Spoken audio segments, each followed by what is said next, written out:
"I just want to pay for you," said the little boy. The billionaire lady laughed. Then she saw the screen. 3 sentences. That is all it took. 3 sentences spoken in a 5-star restaurant in downtown Atlanta, Georgia, on a Wednesday afternoon in October, to collapse 23 years of a woman's most carefully constructed beliefs about herself, about success, about money, and about what it really means to have built something from nothing. 3 sentences from a child who was 7 years old, who had a gap between his front teeth, who had put on his best shirt that morning and ironed every crease into it with the small iron from the hallway closet because his grandmother had told him that when you carry something important, you show up looking like you understand that it is important. 3 sentences that the most powerful woman in the room laughed at, loudly, in front of everyone, and that a cashier's screen turned into a silence so complete that the piano player in the corner stopped playing and did not start again for 4 full minutes. This is not a story about money. It never was. This is a story about what we owe each other, about what gets carried when we are not looking, about the debts that are never written in numbers but that compound quietly over decades in the hearts of people we have forgotten to go back to.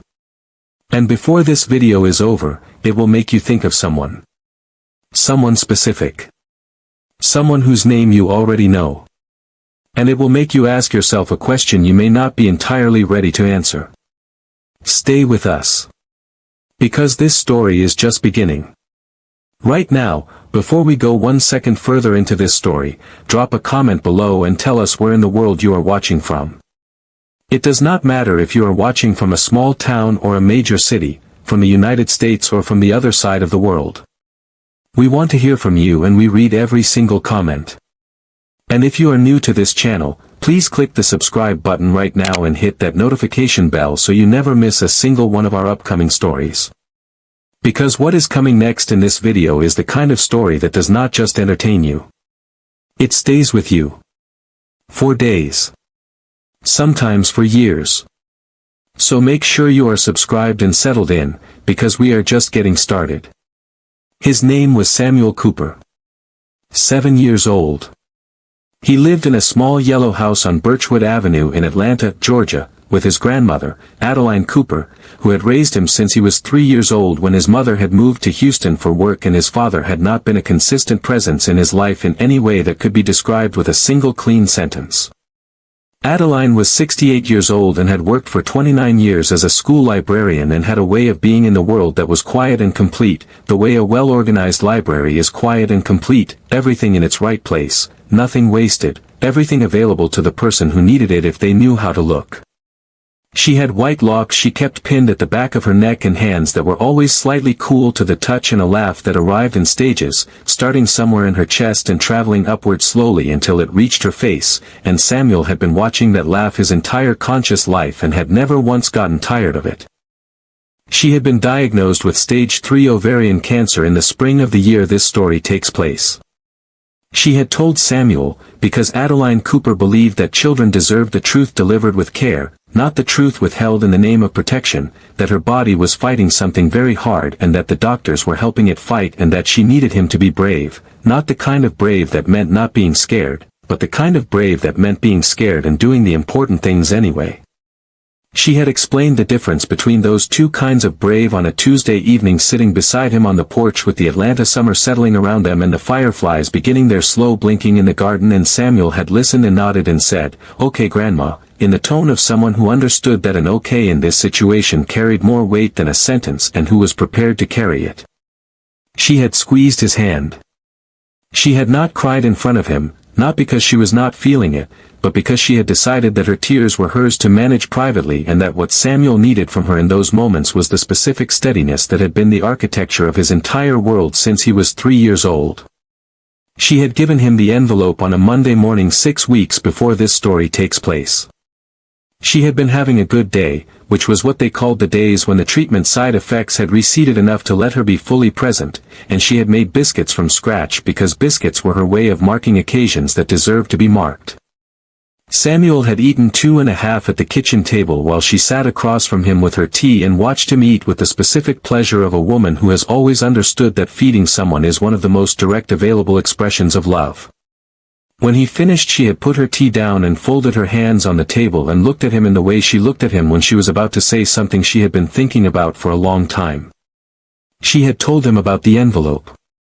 She had told him there was a card inside and that the card belonged to a woman who came to a restaurant called the Whitmore in downtown Atlanta every Wednesday at noon without fail, always alone, always at the same table near the far window, always dressed like the world owed her something and always eating like she owed the world nothing. She had told him he would know her when he saw her. She had told him to walk to her table and say, "I just want to pay for you," and to say it the way you say something you mean, which was clearly and without apology. She had told him the woman might laugh or might look confused or might say no, and that if any of those things happened he should simply walk to the cashier's counter and place the envelope down and ask them to run it. She had told him to carry it flat across both palms because some things deserve to be carried carefully, and the envelope was one of those things. She had placed it in his hands with both of hers and held his fingers around the edges for a moment and said, "You are the bravest boy I know, Samuel, and I need you to be brave one more time." He had said, "I will, Grandma." He had meant it completely. He had kept the envelope in the drawer of his nightstand. He had taken it out every evening before bed and looked at it and put it back. He had been waiting until he felt ready, which was a different thing from waiting until he stopped being scared, which was the lesson about bravery his grandmother had taught him, and which he was now attempting to apply to himself in the dark of his room each evening with a seriousness that would have moved most adults to tears if they had been able to see it. 3 weeks after she gave him the envelope, Adeline Cooper was admitted to the hospital. She did not come home. She passed on a Saturday morning in early October with the Atlanta light coming through the hospital window the way light comes in fall, warm and low and slightly gold, the way it had always come through the windows of the yellow house on Birchwood Avenue on Saturday mornings when Samuel was eating cereal at the kitchen table and she was in the garden talking to her plants in the voice she used when she thought he was not listening, which was the same voice she used to read to him at bedtime. Soft and unhurried and completely present. Samuel had stayed with his neighbor, Mrs. Pearson, while his mother drove up from Houston, and the days of the week after did what they always do in the aftermath of loss, which was to feel both very slow and very fast at the same time, each moment stretching and collapsing in a way that could not be anticipated or prepared for.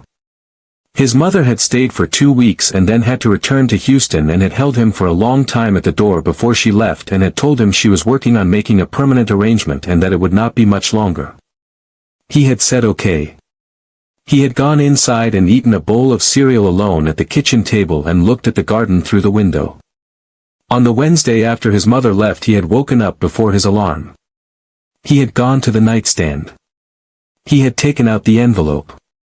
He had gone to the hallway closet and gotten the small iron and the ironing board, and he had pressed every crease in his best shirt, a pale blue button-down his grandmother had bought him for Easter, carefully and completely, the way she had shown him, moving the iron slowly and deliberately so the creases stayed.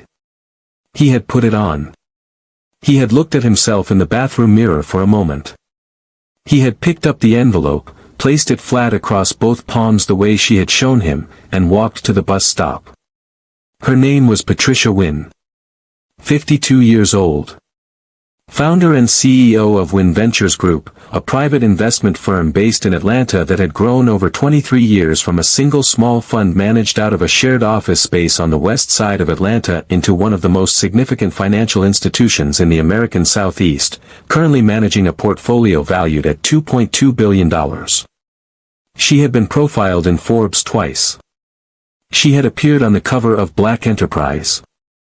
She had given the commencement address at Spelman College 3 years in a row because the dean had told her that the graduates needed to hear from someone who had built something real, and she had stood at that podium each time and talked about discipline and sacrifice and the willingness to outwork everyone in the room, and she had believed every word she said, because every word was true, and because the part of the story that was also true but that she had stopped including was a part she had made her peace with leaving out so long ago that she had almost forgotten it was there. She was a woman who inspired other powerful people to straighten their posture when she entered a room, not because she demanded it but because there was something in the way she moved through space, the specific quality of a person who had decided a long time ago exactly who she was and had not revisited that decision since, that made the room reorganize itself quietly around her arrival. She wore dark blazers and thin gold jewelry and had a stillness about her that read as confidence to most people and as control to the very small number of people who knew the difference. She had a driver and a personal assistant and a chief of staff and a board of directors and a stylist who managed her wardrobe seasonally and a therapist she had been seeing every other Thursday for 6 years but who she was very careful not to mention in any professional context because she had decided early in her career that powerful women were not permitted the same vulnerabilities as anyone else and she had not yet found sufficient evidence to revise that belief. She ate lunch alone at the Whitmore every Wednesday because Wednesday was the one day of her week that did not have a lunch meeting scheduled and she had a long-standing arrangement with the restaurant that her corner table near the far window would be held for her at noon regardless of reservation pressure. She always ordered the sea base with the market vegetables and a sparkling water and she always brought a document or a report that she would open on the table beside her plate and rarely read with full attention because the honest truth about those Wednesday lunches, the truth she had not articulated even in her every other Thursday sessions, was that she was not there for the food or the document. She was there because Wednesday noon was the 1 hour of her week that was not spoken for by anyone and she had not yet figured out what to do with unspoken for time and the restaurant was a way of being alone in a room full of people without having to fully inhabit the alone. She had been doing this for 4 years. She was not sure it was helping. She was not sure what helping would look like.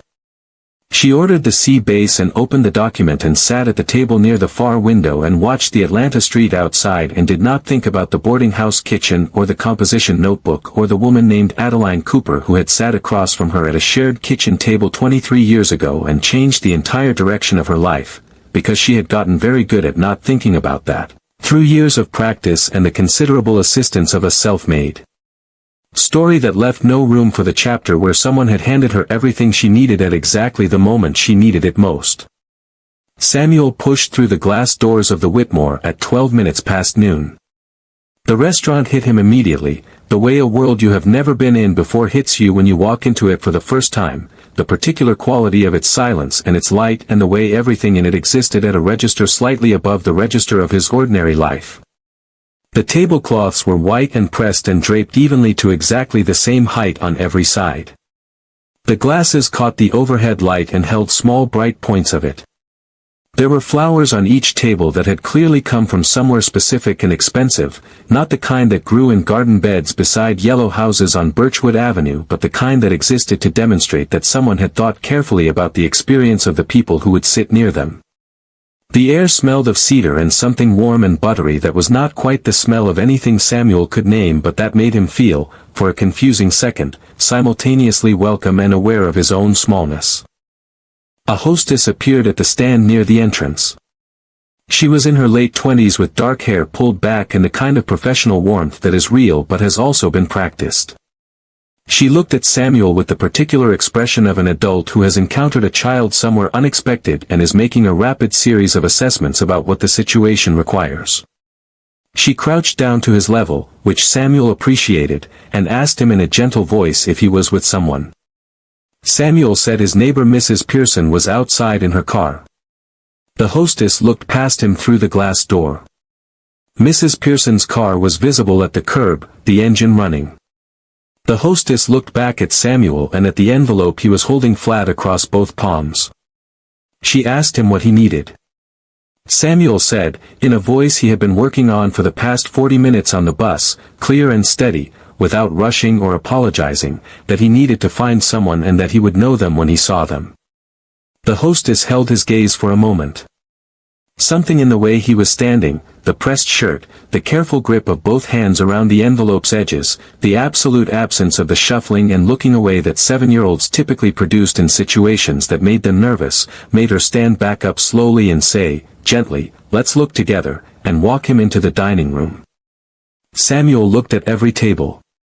He was methodical, the way his grandmother had taught him to be methodical about everything that mattered, starting at one end and moving to the other without skipping, giving each table its full moment of attention before moving to the next. He passed a table of 4 men in jackets talking in the low, serious tone of people discussing something with numbers in it. He passed 2 women sharing a bottle of white wine and laughing at something that had happened before lunch. He passed a young couple sitting in the specific silence of people who are either very comfortable with each other or very uncomfortable, and he could not tell which. And then, near the far window where the Atlanta noon light came in long and warm across the white tablecloth, he saw her. She was sitting alone, a document open beside her plate, a glass of sparkling water untouched at her right hand, a dark blazer, thin gold necklace, the specific posture of a person who has spent decades deciding not to need anything from anyone in any room they walk into. Samuel looked at her for a moment. He did not know why she was the one. He just knew, the way his grandmother had said he would know, with a quiet certainty that did not require an explanation. He walked to her table. He stopped at the edge of it. He waited for her to look up from the document she was not reading. When she did, he held the envelope out, flat across both palms, level and steady, and he said, in the clearest voice he had, "I just want to pay for you." Patricia Wynne looked up from her document and found a 7-year-old boy standing at the edge of her table. She registered him in the rapid, efficient way she registered everything: small, young, alone, pressed shirt, white envelope in both hands, serious eyes, gap in his front teeth, slightly worn sneakers that had been cleaned before he came here. She noticed that, the cleaning of the sneakers. She looked past him for the adult who should have been attached to him. There was only the hostess, hovering uncertainly at a respectful distance with an expression that communicated she was present but had decided this was not a situation she was going to intervene in. Patricia looked back at the boy. He held the envelope a little further toward her, level across both palms, and said those 4 words. "I just want to pay for you." Patricia Wynne laughed. It came out before she had an opportunity to decide whether to let it. It was not a quiet laugh or a private one. It was a full, open laugh, the kind that fills a room briefly and lingers in it afterward, the kind that arrives when a person has been caught so thoroughly off guard that the usual professional filters did not engage in time. It was heard at the 2 neighboring tables. The couple in the ambiguous silence both looked over. One of the men at the business table glanced up. Patricia shook her head with a smile that was warm on the surface and efficient underneath and said in the smooth, pleasant, already closing the meeting tone that was her default register for unexpected situations, "Oh, sweetheart. Aren't you just the sweetest thing? Where is your mom or dad, honey? Are they here with you?"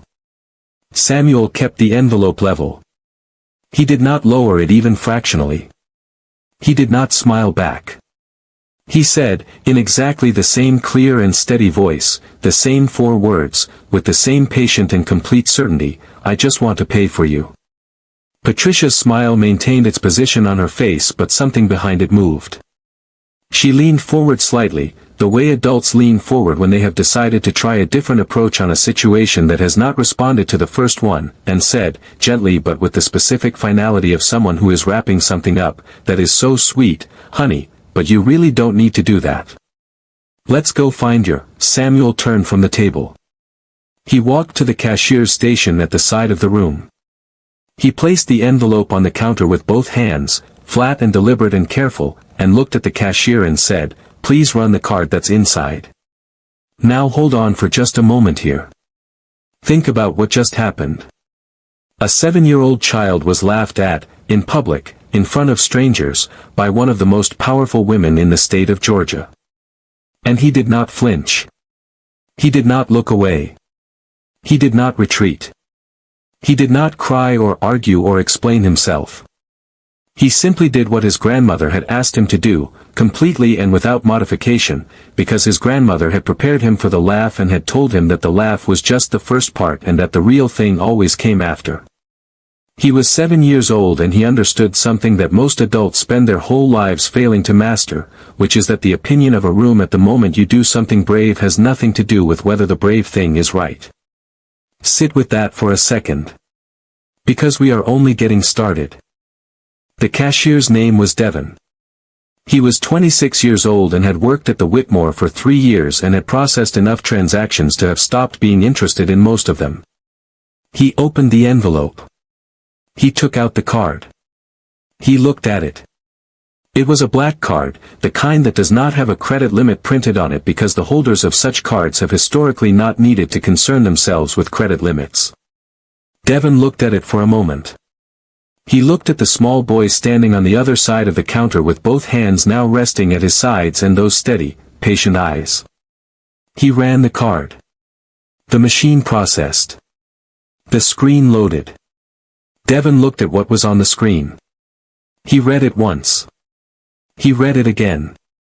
The professional neutrality that 3 years at a high-end restaurant instills in a person as a matter of occupational necessity left his face completely, replaced by something that was not quite shock and not quite confusion but was the specific stillness that descends when information arrives that does not fit inside the size of the container you had prepared for it. He looked at Samuel. He looked at the screen one more time. And then he looked across the restaurant at Patricia Wynne, who was already watching from her corner table with the focused, calibrated attention of a woman who had built a $2 billion enterprise by being the first person in any room to understand that something had changed. Devon said, and his voice was quiet but the restaurant had gotten very quiet and his words carried all the way to the far window, "Ms. Wynne. You need to come see this." Patricia crossed the restaurant. She moved with the same even, unhurried stride she brought to every room, the stride of someone who does not adjust her pace for anyone or anything. She reached the cashier's station. She looked at Devon's face. She looked at the screen. The account balance attached to that card was $8.7 million. The account name read, The Adeline Cooper Family Trust, Atlanta, Georgia, established 2001. Patricia Wynne stood at that counter and felt the breath leave her body in a way that was entirely beyond her control, the way breath leaves when something lands directly in the chest before the mind has had any opportunity to prepare a defense against it. She read the name again. She read it a third time. She had not said that name out loud in 17 years. She turned. She looked at Samuel. He was standing 2 feet away with his hands at his sides and his pressed shirt and his carefully cleaned sneakers and those dark, serious eyes, and he was looking at her with an expression that was not triumph or expectation but simply waiting, the purest and most patient waiting she had ever seen on a human face of any age, the waiting of someone who has done what they were asked to do and is now simply giving the other person time to catch up. Patricia said, and her voice was not the voice she used in boardrooms or on stage at Spelman or in the Forbes interviews, it was a different voice entirely, the voice from before all of that, younger and rougher and stripped of every layer of professional construction. "What is your name?" Samuel said, "Samuel Cooper." The restaurant was absolutely still. Patricia said, "Was Adeline Cooper your grandmother?" Samuel said, "Yes, ma'am."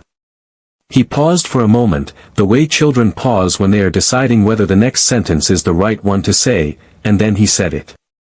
"She passed 4 weeks ago." Patricia put one hand flat on the counter. Her jaw tightened and released. She looked at the ceiling for one moment and then looked back at Samuel and said, very quietly, "I know who she was." Samuel looked at her carefully. He said, "She said you would." Patricia Wynne had grown up in Atlanta, in the specific kind of poor that teaches you things no classroom does, the way you check the refrigerator before you invite a friend to stay for dinner, the way you learn to read your parents' voices on the phone with bill collectors and understand the information without being told it directly, the way you stop wanting things and then stop letting yourself notice that you stopped wanting them, which is its own particular kind of loss that arrives so slowly and quietly that most children do not know it has happened until they are adults looking back at a childhood that had a specific texture they could not name at the time. She had been smart in a way that creates its own pressure, smart enough to see exactly what was possible and exactly what was not, smart enough to feel the distance between those two things as both a wound and a fuel every single day of her life from the age of about 9 onward. She had gotten a scholarship to a 4-year university, the first in her family, and had come back to Atlanta at 26 with an MBA, a business plan she had written in a composition notebook, and $420 in her checking account after the security deposit on her room at a boarding house on the west side of Atlanta. She had been working on her business plan at the shared kitchen table of the boarding house on a Tuesday night in November, when she was 26 years old and the plan was 6 months old and the $420 had become $160 and the investor meetings she had been scheduling for 3 months had been producing polite, well-worded rejections with increasing reliability. She had been sitting at that table at 10:30 at night with her composition notebook and a cup of tea she had stopped tasting, and the specific, quiet, internal conversation that a person has with themselves when they are genuinely uncertain whether they are going to make it, the kind of conversation that does not have words exactly but that has a weight and a direction, and that, in Patricia's case, had been trending in a direction she did not like. She had been so deep in that conversation that she had not heard anyone come into the kitchen. She had only become aware that she was no longer alone when a woman sat down across from her at the table, without asking and without apologizing for not asking, and said, in a warm and direct and completely unhurried voice, "What are you working on?" Patricia had looked up. The woman was perhaps 45 years old, with white locks pinned at the back of her neck and cool hands folded on the table in front of her, and an expression that was curious without being intrusive, the way a good librarian looks at you when you are looking for something and they want to help but they are waiting for you to tell them what it is. Her name was Adeline Cooper, and she had been a boarder at the same house for 4 months, working days at the Atlanta Public Library System and spending her evenings reading and her weekend mornings baking things she shared with anyone who appeared in the kitchen. And Patricia had seen her in passing a dozen times and exchanged the nodding acknowledgement of two people who share a space but have not yet crossed the threshold into actual conversation. Patricia had told her. She had told her about the business plan and the meetings and the rejections and the $160 and the conversation she had been having with herself before Adeline sat down, the one about whether she was going to make it, though she had not said those last words out loud because saying them felt like a defeat she was not willing to formally acknowledge. Adeline had listened with the full and undivided attention that Patricia would later understand was one of Adeline's most distinctive qualities, the ability to listen to something completely without preparing her response while she was listening. She had asked questions. Real questions, specific questions, the kind that assumed the person being asked knew what they were talking about and simply wanted to understand it better. She had asked about the target market and the differentiation strategy and the reason the investor meetings were failing and what Patricia thought was missing from her pitch. They had talked for 50 minutes. At the end, Adeline had been quiet for a moment, the way she was quiet when she was thinking fully before speaking, and then she had stood up and said, "I'll be right back," and gone upstairs. She had come back 12 minutes later with a plain white envelope. Inside the envelope was $31,000 in cashier's checks. She had placed the envelope on the table between them and sat back down and said, "This is what I have saved over the last 4 years. I want you to have it." Patricia had stared at the envelope. She had said, "Why?" Adeline had said, "Because what you are building is worth building, and because you need to still be here in 6 months to build it, and right now the main obstacle to that is this specific number, and I happen to have this specific number." Patricia had said, "I can't." Adeline had said, "You can and you will." She had said, "I am not asking you to pay it back. I am asking you to remember where you started when you get to where you are going." Patricia had cried at that kitchen table for the first time in 4 years, since her father's funeral, and Adeline had let her cry without making it smaller and without filling it with reassurance and without doing anything except sitting across from her in the boarding house kitchen at 11 o'clock on a Tuesday night in November and being completely present. Patricia had used every dollar of that $31,000 to register her firm, hire her first analyst, pay 6 months of office rent, and buy the suit she wore to the investor meeting that said yes. The rest was the 23 years that followed and the $2.2 billion that had accumulated during them and the Forbes profiles and the Spellman addresses and the self-made story that had been told so many times in so many rooms that the boarding house kitchen and the composition notebook and the white envelope and the cool-handed woman who had sat down without being invited had gotten quieter and quieter in the background, until they were barely audible even to Patricia herself. She had tried to pay Adeline back 18 months after the boarding house. Adeline had refused. She had said the money was already where it was supposed to be. Patricia had sent a card every Christmas for the first 3 years, and then the cards had become every other year, and then they had stopped, the way things stop, not because you decide to stop them but because the pace of a life building itself does not always leave room for looking backward, and looking backward had never been a thing Patricia Wynne did comfortably or willingly. She had not known, until she stood at a cashier's counter in the Whitmore restaurant with her hand flat on the counter and a 7-year-old boy looking up at her, that Adeline Cooper had been watching. She had not known about the trust. She had not known about the folder of newspaper clippings and magazine profiles that Adeline had kept for 17 years. She had not known about any of it. She had almost entirely forgotten the boarding house kitchen, or rather she had filed it in the part of her internal archive marked Origin Story, where it sat behind glass, acknowledged but not inhabited, real but not felt, available for reference but no longer permitted to carry its full weight. Samuel Cooper, standing in front of her in a pressed blue shirt with an envelope his grandmother had placed in his hands 2 weeks before she died, had just shattered that glass. And everything that had been behind it was now in the room with her, full weight, unmanaged, and entirely unavoidable. If you are still watching at this point, drop a comment right now with the words "I am still here." Let us see who is truly following this story all the way through, because what is coming in the next part of this video is the part that is going to hit you the hardest. The part about why Adeline did what she did. The part about what Samuel understood that most adults never figure out. The part about what Patricia Wynn did with the weight of it, which is the part that will make you think about your own life in a way you were not expecting when you clicked on this video today. Drop your comment. We read every single one. And let's keep going. Adeline Cooper had recognized Patricia Wynn in a newspaper 3 years after the boarding house.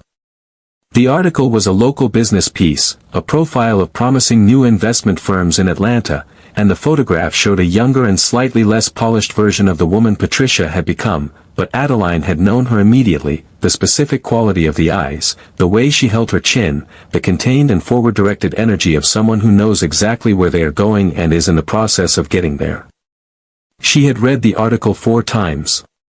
She had cut it out with a pair of scissors from the drawer by the kitchen sink and put it in a folder she labeled simply P and put in the bottom drawer of her filing cabinet alongside her tax records and her library continuing education certificates and the other papers of a life lived carefully and intentionally. Over the years the folder had grown.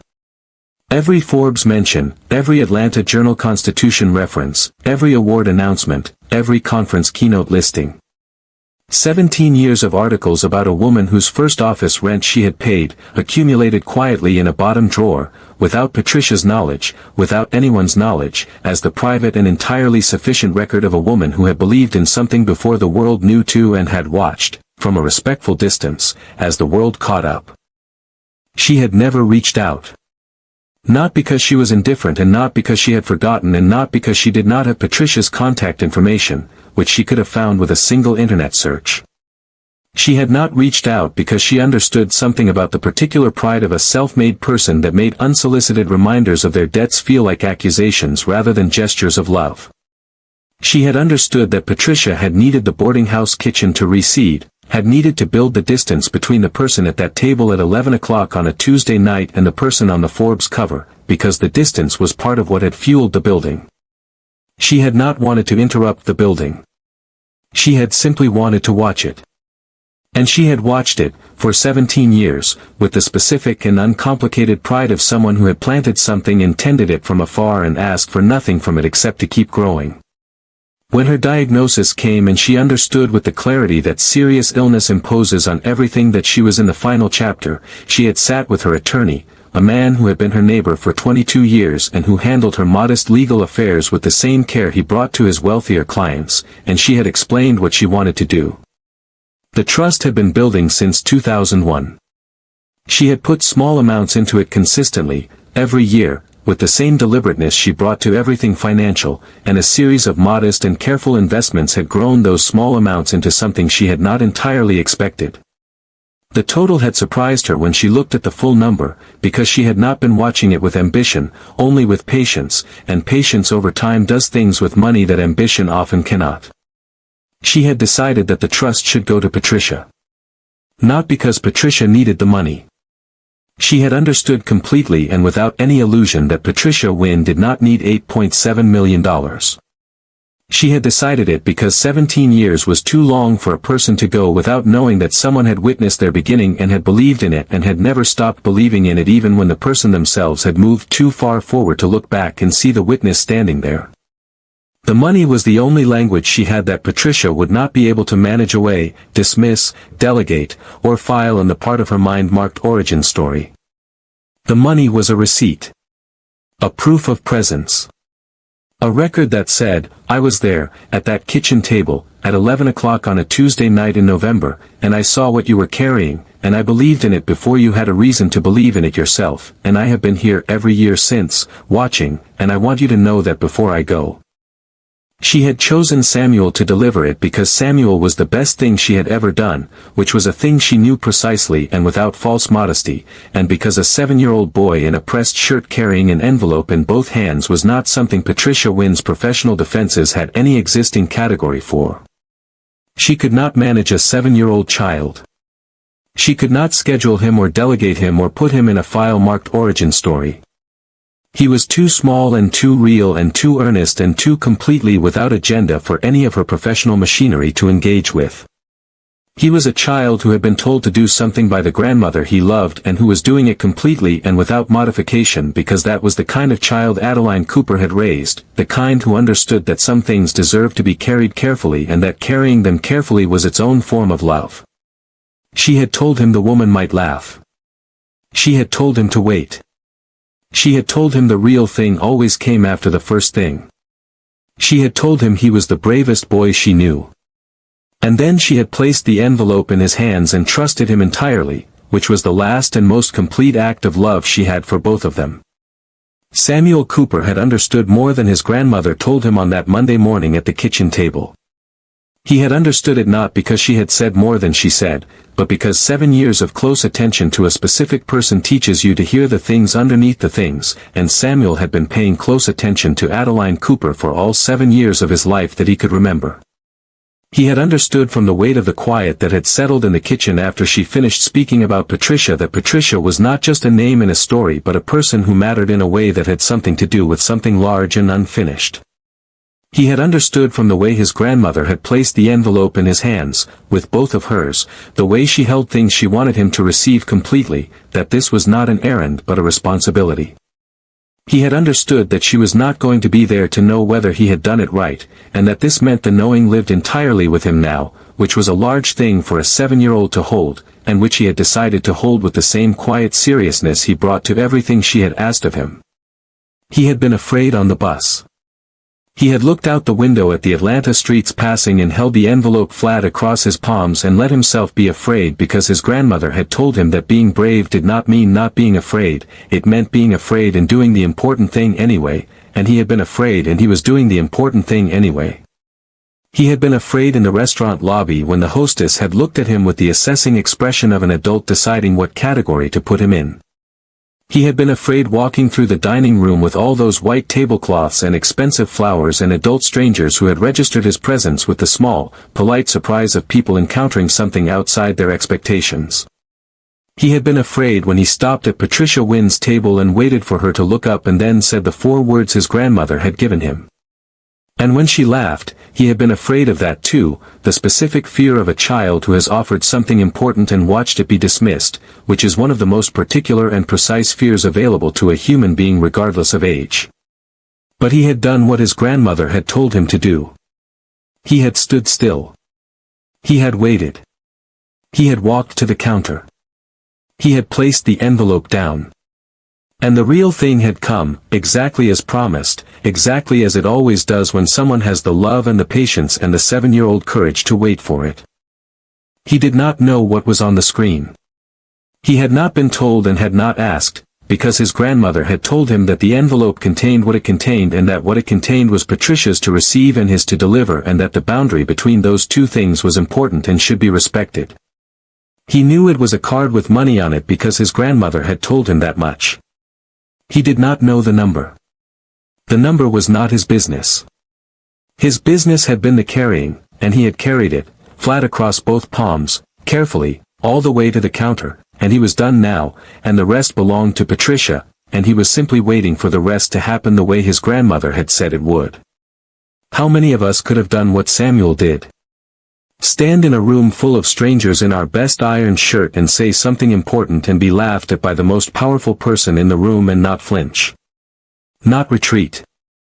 Not explain or apologize or modify.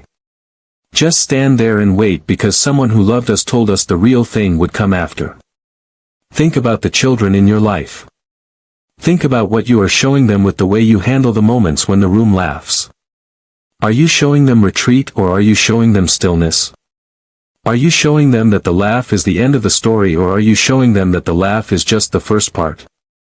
Because everything Samuel did in that restaurant he learned from watching one woman move through the world for 7 years. He did not learn it from a lesson. He learned it from watching. Children always learn from watching. The only question is what we are giving them to watch. Patricia Wynne did not go back to her corner table alone. She looked at Samuel for a long moment at the cashier's counter and then she said, "Will you sit with me for a minute?" He looked at her carefully, assessing her the way children assess adults who have just had something happen to them that has changed their face, determining whether the change was trustworthy. He decided it was. He said, "Okay." They walked back to the corner table together, the most powerful woman in the room and the small boy in the pressed shirt, and they sat down across from each other and the waitress appeared and Patricia ordered Samuel a grilled cheese because she had asked him if he had eaten and he had said he had a bowl of cereal that morning and she had decided that cereal was not sufficient for a person who had done what he had done that morning. She pushed her own untouched plate to the side. The document was still open on the table. She closed it.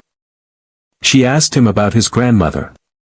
He told her, in the way children tell things, not in a straight line but in the way that memory actually works, which is by association and detail and doubling back, circling through the sugar cookies and the garden and the biscuits on Monday mornings and the way she read to him every night from the chapter books they were working through together and the way she sat beside him instead of across from him when she had something serious to say and the cedar smell of the closet where she kept his good shirts pressed and the cool feeling of her hands when she held his. Patricia listened to all of it without looking at her phone, without checking the time, without the small involuntary glances toward the door or the window that a person makes when they are physically present but mentally elsewhere. She listened the way Adeline Cooper had listened to her at that kitchen table 23 years ago, with the complete and undivided attention of someone who has decided that the only thing in the world that matters right now is what this person across from them is saying. Samuel noticed. He kept talking. He told her things he had not told anyone since his grandmother passed, specific things, small things, the kind of things that feel too unimportant to say to most adults but that are actually the most important things of all because they are the exact texture of a person, the details that prove someone was here and was real and was specific and was loved. When the grilled cheese came, Samuel ate it with the focused pleasure of a child who is hungry and not attempting to conceal it. Patricia watched him eat. She thought about 23 years ago and $420 and a composition notebook and a woman who had sat down at a kitchen table without being invited and asked real questions and come back downstairs with $31,000 and placed it on the table and said, "The only thing I ask is that you remember where you started when you get to where you are going." She had promised that she would remember. She had not kept the promise. She had not kept it in the active sense of a promise being maintained, the way you maintain a garden or a friendship or a debt that you have written down somewhere you will see it. She had let it become passive, a thing that was technically true but no longer practiced, a truth in storage rather than a truth in use. She looked at the boy eating his grilled cheese and she thought about what it had taken for him to get to this table. The bus across the city. The pressed shirt. The fear he must have felt and had not let make his decisions for him.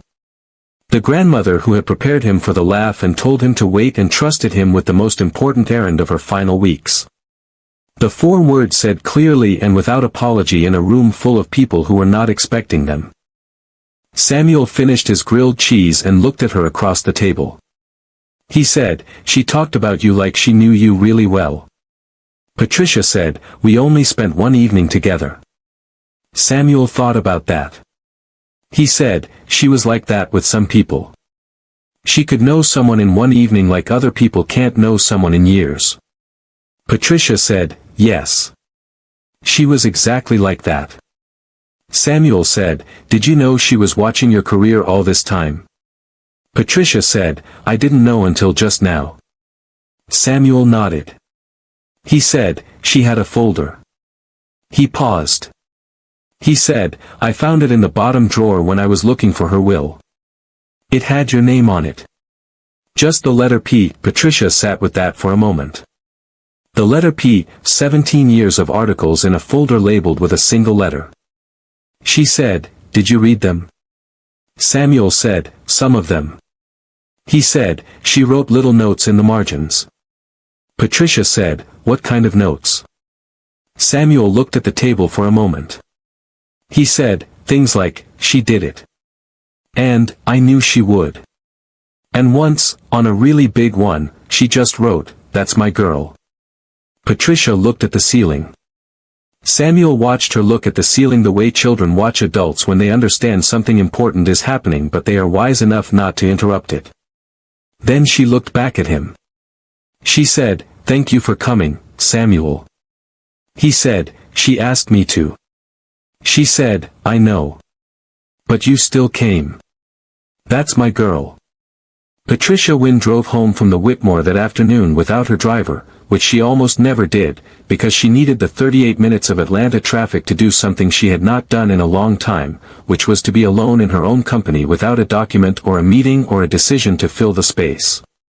She drove and she thought about the margin note and she let it land in the full weight of what it was, which was enormous. Which was the weight of 17 years of quiet belief expressed in 3 words written in the margin of a newspaper article by a woman who was gone now and who had never said those words to Patricia directly but had written them down in the margin of a folder labeled P and kept them in the bottom drawer of a filing cabinet in a yellow house on Birchwood Avenue in Atlanta, Georgia, where a 7-year-old boy had found them after his grandmother passed and had known, without being told, that they were important. She drove and she cried and she let herself cry without managing it or reducing it or making it smaller than it was, because it was not small, it was the opposite of small. It was the size of 23 years and $31,000 and a boarding house kitchen at 11 o'clock on a Tuesday night in November and a woman who had sat down without being invited and listened completely and come back downstairs with everything she had saved and asked for nothing except to be remembered. And Patricia had not remembered, not the way the ask had deserved. And now the woman was gone, and the only thing left to do with that truth was to receive it completely and without defense and let it change something. She pulled into the driveway of her house in Buckhead and sat in the car for a long time. The evening was settling over Atlanta, the sky going orange and purple over the skyline, the oak trees in her yard beginning their October turning. She thought about Samuel. She thought about the pressed shirt and the flat-held envelope and the 4 words said clearly in a room full of people and the patience of waiting through the laugh because his grandmother had told him to wait. She thought about what it meant that Adeline Cooper's last significant act, in the final weeks of her life while her body was fighting something very hard, had been to make sure that Patricia Wynne received a receipt for a debt that Patricia had allowed herself to forget. Not to confront her. Not to shame her. Not to demand anything from her. Just to make sure she knew. Just to make sure she received what she had been given in the full weight of what it was. That's my girl. 3 words in the margin of a newspaper article. Patricia sat in her car and held them and understood, possibly for the first time in 23 years, that the self-made story was not the whole story, and that the part of the story she had edited out was the most important part, and that the most powerful thing she could do with the rest of her life was to put it back in. The first thing Patricia Wynne changed was the story she told in public about how she had built what she had built. She changed it within 30 days of that Wednesday afternoon. She was scheduled to speak at a conference in Charlotte 3 weeks later, an audience of 500 finance professionals, and she sat down with the speech she had prepared, the familiar one, the discipline and sacrifice and willingness to outwork everyone in the room speech, and she read it through once and then she set it aside and she started over. She told the whole story this time. The boarding house. The $420. The composition notebook. The Tuesday night in November and the woman who sat down without being invited. The $31,000. The promise she had been asked to keep. The 17 years of quarterly reports and Forbes profiles she had never known were being read by the woman who had paid her first 6 months of office rent. The margin notes. That's my girl. The room in Charlotte was very quiet while she told it.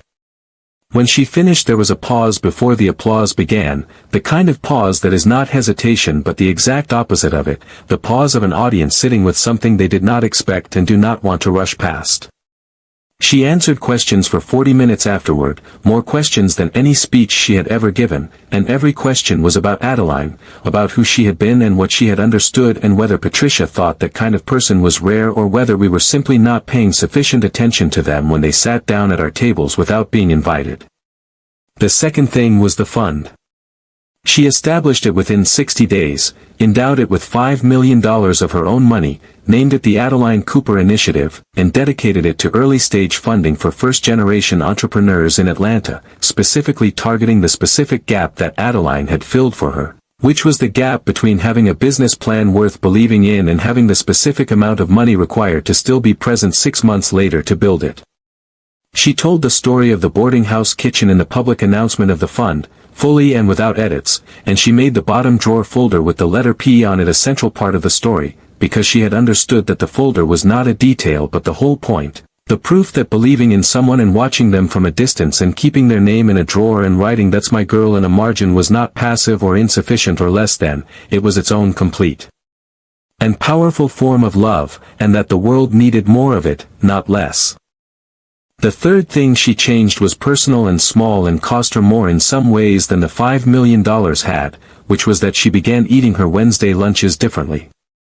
Not alone at the corner table with the document she was not reading. She began, slowly and with the slight awkwardness of someone using a muscle they have not used in a long time, inviting people to join her. Not colleagues and not investors and not board members. The young woman who had been sending her business plan submissions for 3 months with increasingly careful follow-up emails. The 28-year-old man from South Atlanta who had been declined by 17 banks and had found one more name to try. The recent graduate from Spelman who had come to every public event Patricia had spoken at for 2 years and who had a composition notebook that Patricia had spotted in her bag at the last one because it was the same brand and color as the one Patricia herself had carried 23 years ago. She began sitting across from them at the corner table and asking real questions and listening completely and doing the thing that Adeline Cooper had done for her, which was to sit down without being invited and to treat the thing the person across from them was carrying as something worth the full weight of her attention. She did not always fund them. She did not always have something practical to give. But she was always completely present, and she never once looked at her phone during those lunches, and she always ordered them something to eat if they had not eaten, and she always, at the end, said the thing that Adeline had said to her, which was "I believe in what you are building." She said it the way Adeline had said it to her. Without condition and without asking for anything in return. Because that was how it had been said to her, and she understood now that the only honest way to carry a gift that large was to pass it forward in the same spirit in which it had been given. Patricia stayed in contact with Samuel and with Mrs. Pearson, his neighbor and current guardian, while his mother worked on making a permanent arrangement. She made sure Samuel had what he needed in the practical sense, quietly and without making it a large thing, because Adeline would not have wanted it to be a large thing, and Patricia understood that honoring Adeline meant honoring the way Adeline had moved through the world, which was without announcement and without requiring anyone to feel either obligated or observed. She showed up at Samuel's school one afternoon with a signed permission form and Mrs. Pearson's blessing and sat across from him in the library at a small table and asked him how he was doing, not the polite version of that question but the real version, the version that creates space for an honest answer. He said he was okay. He said the house still smelled like his grandmother sometimes when he came home from school, and that it made him happy and sad at the same time, and that he did not know what to call a feeling that was happy and sad at the same time. Patricia said that feeling had a name. She said the name was bittersweet. Samuel considered that. He said it sounded like a candy. She said yes, she supposed it did. He said, "Is that why candy that is bittersweet is good?" She sat with that question for a moment. Then she said, "I think so, yes." He nodded like that made sense to him and went back to the book he had been reading when she arrived. She sat across from him while he read and did not say anything and did not look at her phone and did not check the time, and when he reached the end of his chapter he looked up and said, "She said you'd understand what the envelope meant." Patricia said, "I do now." He said, "She said it might take you a minute." Patricia looked at him. She said, "She was right about that too." Samuel smiled, the gap-toothed smile that she had not yet seen until that moment in the library, and she understood immediately why Adeline had loved him with the specific and complete love that she had, because that smile was the kind that arrived in stages, starting somewhere in the chest and traveling upward slowly until it reached the face, the same way Adeline's laugh had always arrived, and it was the most direct evidence Patricia had yet encountered that some things are passed down not through blood but through the quality of daily presence, through years of sitting beside instead of across from, through the cool touch of hands holding an envelope that mattered, through the patient teaching of a particular kind of bravery that is not the absence of fear but the decision to do the important thing anyway. There is a kind of wealth that does not appear on any balance sheet, does not get managed by any equity firm, does not grow through compound interest or strategic acquisition or the particular discipline of outworking everyone in the room. It is the wealth of being seen at 11 o'clock on a Tuesday night in November by someone who has no particular reason to stop and look. It is the wealth of a woman sitting down at a kitchen table without being invited and asking real questions and listening completely and coming back downstairs with everything she has saved and placing it on the table and asking for nothing except to be remembered. It is the wealth of 17 years of newspaper clippings in a folder in a bottom drawer with margin notes that say she did it and I knew she would and that's my girl. It is the wealth of a 7-year-old boy who understands that some things deserve to be carried carefully and who irons the creases in his best shirt and carries an envelope flat across both palms on a city bus across Atlanta because his grandmother asked him to and because honoring what she asked him to do is the last and most complete form of love available to him now that she is gone. That kind of wealth does not appear in Forbes. It does not get a building named after it. It does not give keynote addresses or sit on boards or manage portfolios. It just shows up at kitchen tables at 11 o'clock on Tuesday nights and asks the right question at exactly the right moment, and then it tucks the story into a bottom drawer and tends it quietly for 17 years, and when the time comes, it sends the best thing it has to deliver the receipt. Patricia Wynne was worth $2.2 billion. She had been worth that number for 3 years and she had never once felt rich the way she felt rich sitting across from Samuel Cooper in a library at a small table while he read the end of his chapter. She had never once felt as wealthy as she felt standing at the cashier's counter of the Whitmore with her hand flat on the edge of it and the screen in front of her and the name Adeline Cooper and the words "That's my girl" arriving in her chest like something that had been in the mail for 17 years and had finally found her address. She had been building for 23 years and she had built something real and something significant and something that would outlast her in ways she could measure and ways she could not. But the thing that would outlast her most completely, she understood now, was not the portfolio or the fund or the building with her name on it. It was the corner table. The real questions. The complete attention. The composition notebook seen and believed in. The specific and uncomplicated practice of sitting down without being invited and staying until the person across from you has said everything they needed to say and knows that you were actually there for it. That was what Adeline had given her. That was what she was learning, at 52 years old, to give back. We have been in this story together for a long time now, and it is time for the question this story has been building toward from its very first sentence. Not the comfortable version of the question. The real version. The one that requires something from you. Here it is. Is there an Adeline Cooper in your life? Someone who sat down at your table without being invited, at the exact right moment, and asked the real question and listened completely and placed something in front of you that made the next chapter of your life possible. Someone who believed in you before you had given them any reason to, who offered something from their own life, their time, their money, their attention, their presence, their faith, without asking for credit, without requiring acknowledgement, without making it a transaction. Someone who might, right now, today, have a folder in a bottom drawer with your name on it, or something equivalent, some private record of a belief they have been maintaining quietly while you have been busy becoming what their belief made possible. And if that person exists, and I am willing to bet that for most of you watching this right now that person does exist, do they know? Have you gone back? Not with a text message. Not with a holiday card. Actually gone back, sat down across from them, looked them in the face and said, I know what that night in the kitchen cost you, I know what you placed on that table, I know what it became, I have not said this out loud before and I am saying it now, which is that I would not be here, not any of it, not the way I am here, without what you gave me, and I am grateful, I am specifically and completely and without modification grateful, and I want you to know it before I can't tell you anymore. Because Patricia Wynne did not get to say that to Adeline Cooper. She ran out of time in the specific way we always run out of time, gradually and then suddenly. And the woman who had written "That's my girl" in the margin of a newspaper was gone before Patricia had said the thing out loud that she had been meaning to say and had kept meaning to say and had let the pace of building something large prevent her from saying until the only way left to say it was through a fund named after her and a speech in Charlotte and an 8-year-old boy's gap-toothed smile. In a library that looked exactly like the smile of the woman she was trying to honor. And here is the other question, the one that is the companion to the first one. Are you being an Adeline to anyone? Not in the grand sense, not in the $31,000 in an envelope sense, because most of us do not have that exact thing to give. But in the sense that matters most, which is the sense of sitting down at someone's table without being invited.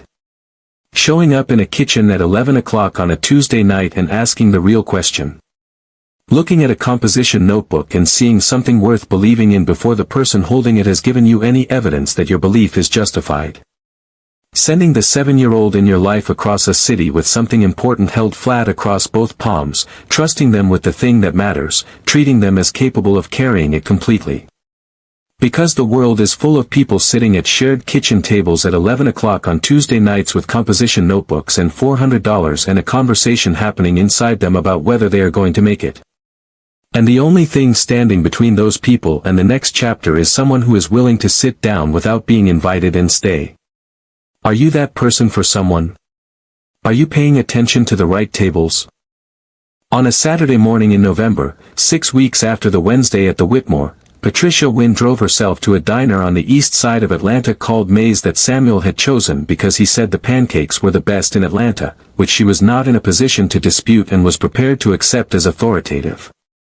He had worn the blue button-down shirt again. She had noticed and had not said anything because she understood without being told that the shirt was his way of marking occasions that deserved to be marked, which was something he had learned from his grandmother, who had made biscuits for the same reason, and who had therefore given him not just a gesture but an entire internal grammar for recognizing and honoring the moments that were worth honoring. They had ordered pancakes and he had eaten his with the same focused pleasure he had brought to the grilled cheese at the Whitmore, the pleasure of a child who does not pretend about hunger or enjoyment or the specific comfort of a good meal eaten in the company of someone who is actually present, and she had eaten hers and been present and had not looked at her phone for 93 consecutive minutes, which was the longest she had gone without looking at her phone on a non-sleeping occasion. In 4 years. Toward the end of the meal, Samuel had looked up from his pancakes and said something that she had written down as soon as she got back to her car and had not been able to stop thinking about since. He had said, "Grandma told me that the most important thing you could do for someone was believe in them before they believed in themselves." He had been matter-of-fact about it, the way children are matter-of-fact about things their grandmothers told them, as if the thing is simply true and does not require defense or elaboration. Then he had cut another piece of pancake and said, "I think she did that for a lot of people. Not just you." Patricia had said, "I think you are right about that." Samuel had nodded and eaten the piece of pancake. Then he had said, "I am going to do that too. When I grow up."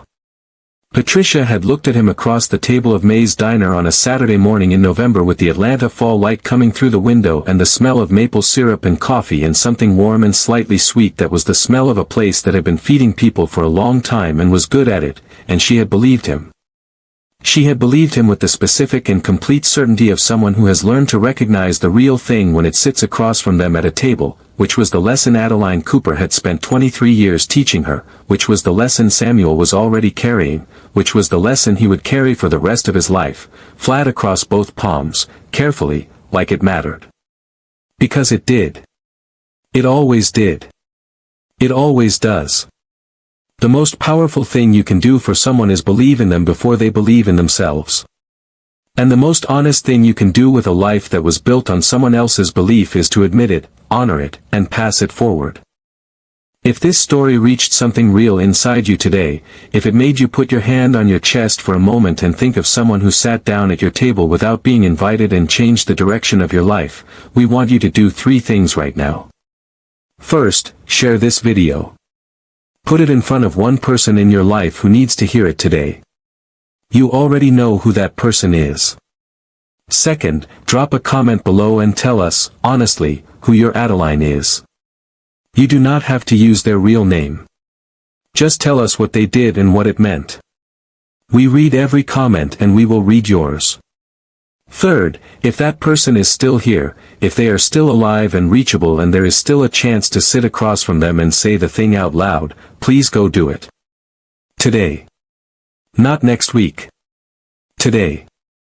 Because Patricia Wynne did not get to say it and she has to say it now through a fund named after a woman who is gone, and she would tell you, if she were here, that the fund is meaningful but the words would have meant more while there was still someone there to receive them. Do not wait until the only way you can say it is through a margin note that someone finds in a bottom drawer. Say it out loud. Say it to the face of the person who deserves to hear it. Say it today. And subscribe to this channel, because the story we have coming next is about a father who spent 19 years writing letters he never sent, and the morning his daughter opened the box under his bed and read every single one, and how everything she thought she knew about why he had left turned out to be the story he had been trying to tell her all along, if only he had found the courage to put it in the mailbox. That story is coming. Make sure you are here for it.